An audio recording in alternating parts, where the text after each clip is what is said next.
2 డిఏలకు త్వరలో మోక్షం. ప్రభుత్వ ఉద్యోగుల 4 పెండింగ్ డిఏల్లో 2 ఇవ్వాలని ప్రభుత్వం నిర్ణయం. ఆర్థిక శాఖకు సీఎం ఆదేశాలు. సెప్టెంబర్లోనే మంజూరు చేసే అవకాశం, లేదంటే దసరా కానుకగా ప్రకటన.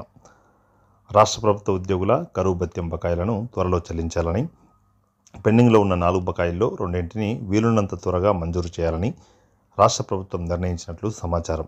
ఈ మేరకు 2 డిఏల ప్రతిపాదనలు, అవసరమైన నిధుల అంచనాలను సిద్ధం చేయాలని ముఖ్యమంత్రి రేవంత్ రెడ్డి ఆర్థిక శాఖ అధికారులకు ఆదేశాలు ఇచ్చారు.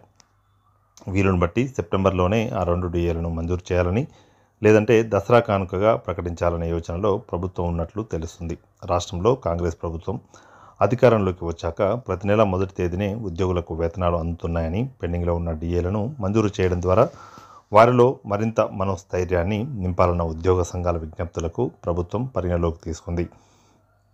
వీలైనంత త్వరలోనే 2 డిఏలను మంజూరు చేస్తూ అధికారిక ప్రకటన చేసే అవకాశాలున్నాయి. వాస్తవానికి రాష్ట్ర ప్రభుత్వ ఉద్యోగులకు 4 డిఏలు పెండింగ్లో ఉన్నాయి.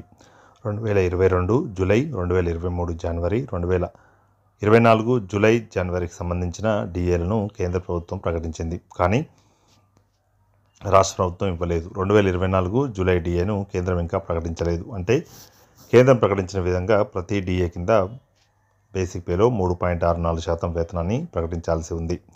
4 డిఏలు కలిపి అది 14.56%కి చేరుతుంది.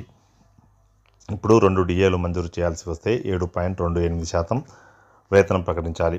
ప్రస్తుత వేతన స్కేల్ ప్రకారం ప్రతి శాతం వేతనానికి ఏడాదికి 250 కోట్ల చొప్పున ప్రభుత్వంపై భారం పడుతుందని ఉద్యోగ సంఘాలు చెబుతున్నాయి. ఈ లెక్కన 2 డిఏలు కలిసి 1820 కోట్లు అవసరమవుతాయి. అంటే ప్రతి నెల రాష్ట్ర ఖజానాపై 150 కోట్ల పైచిలుకు భారం పడనుంది.